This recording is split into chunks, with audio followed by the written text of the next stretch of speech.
Elles et ils sont une vingtaine d'apprentis et préparent les uns leur CAP, les autres leur brevet professionnel en restauration ou service en salle et participaient le 29 mars dernier au concours 2013 du meilleur apprenti des Vosges, proposé au lycée professionnel des métiers de l'hôtellerie et de la restauration de Gérardmer, partenaire pour l'occasion de la Fédération de l'industrie hôtelière des Vosges. Des candidats notés par un jury essentiellement composé de professionnels sur la réalisation d'une entrée, d'un plat principal ou comme dans le cas de cet atelier, d'un dessert pour enfants aux finitions réalisées en salle devant des regards très attentifs.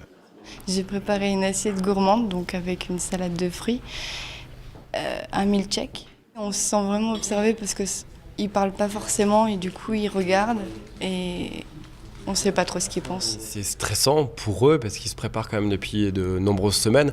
Mais nous, les jurys, on est surtout là pour les mettre à l'aise aussi. Et puis, venant en l'occurrence de la salle, je suis un ancien sommelier. Donc je sais ce que c'est d'être en salle en face du client. Donc on essaie de trouver des mots sympas pour les mettre à l'aise. Et pour ceux qui suivent régulièrement Masterchef, le visage de cet Alsacien ne vous est certainement pas inconnu.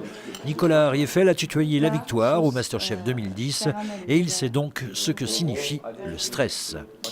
Dans Masterchef, c'est un peu différent parce qu'on est vraiment conditionné. On a 1 heure pour réaliser des recettes sans connaître les ingrédients au préalable ou alors des épreuves qui peuvent se passer dans des supermarchés ou d'autres par équipe.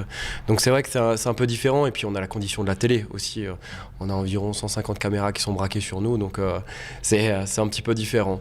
Je vais dire que j'aurais plus tendance à stresser en étant devant des membres du jury comme ça dans un concours qu'à Masterchef. Créativité, esthétique, qualité gustative des plats présentés, mais aussi respect des règles d'hygiène, entre autres. Les critères étaient draconiens pour un concours destiné en priorité à valoriser des métiers en recherche perpétuelle de nouveaux professionnels. On manque, oui, forcément on manque, mais il y a quand même un bon vivier. Je crois qu'on a des jeunes qui ont envie de s'investir dans notre métier, qui ont envie de rechercher des choses particulières et on a tous les niveaux surtout. Ça commence au restaurant de ville, tout simplement, de plats du jour, de routiers. On a les maîtres restaurateurs qui se lancent depuis 4 ou 5 ans. Ça marche bien, c'est un beau produit, c'est bien vendu. Il faut absolument qu'on bouge. Voilà.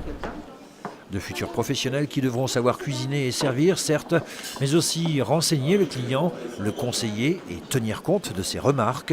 Bref, tout un métier.